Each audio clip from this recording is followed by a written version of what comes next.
Have you ever started off strong with your goals but failed miserably by the afternoon? Well, that's exactly what happened to Tabitha Brown. So take a look at this video and then let's dissect what happened. Didn't even eat. I just had a smoothie. And I didn't have a smoothie until 1 o'clock. Okay, that's how dedicated I was this morning and this afternoon. And I had a vegan protein smoothie. Left to go run some errands. While I was running, the fries must have been running faster because I don't know how I started off so strong. And now I'm eating fries. Okay, so if that's ever happened to you and you don't know what the problem is, let me enlighten you.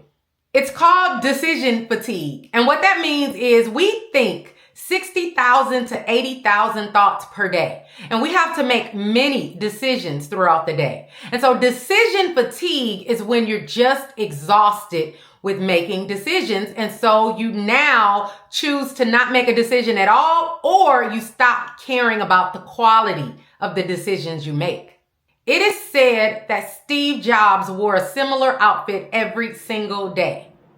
And it is because of decision fatigue. He did not want to use his energy, his life force in making a decision on what to wear each and every day. So he made that one of the things that the decision would already be made for him. So in the case of Tabitha Brown, a solution would have been for her to have her meals already decided at the beginning of the day and easily available throughout the day.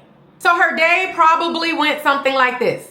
She had those few healthy meals, and then she went about her day and started running errands, and then all of a sudden it was time for her to eat again. Her blood sugar levels dropped, and now her body's like, hey, what's going on? I'm hungry and I want something now. She didn't have anything now. She didn't prepare and have a bag packed with a healthy meal in it. So when your body is telling you it's time to eat now, and she didn't plan for it, she settled in that particular decision and she went for something fast. And in that case, you're only going to get hit with a craving. And what do you usually crave? Something high fat, high salt, high sugar, or high processed. And she went with high salt and high processed. So what can we learn from this, ladies and gentlemen? We can learn that when it comes to our highest priorities, those decisions need to be thought of in advance. And you also need to know in advance the decisions that are not a big deal to you. It's not a matter of if you're going to get decision fatigue or not. You will get decision fatigue. It is just a matter of what will not be compromised because of it.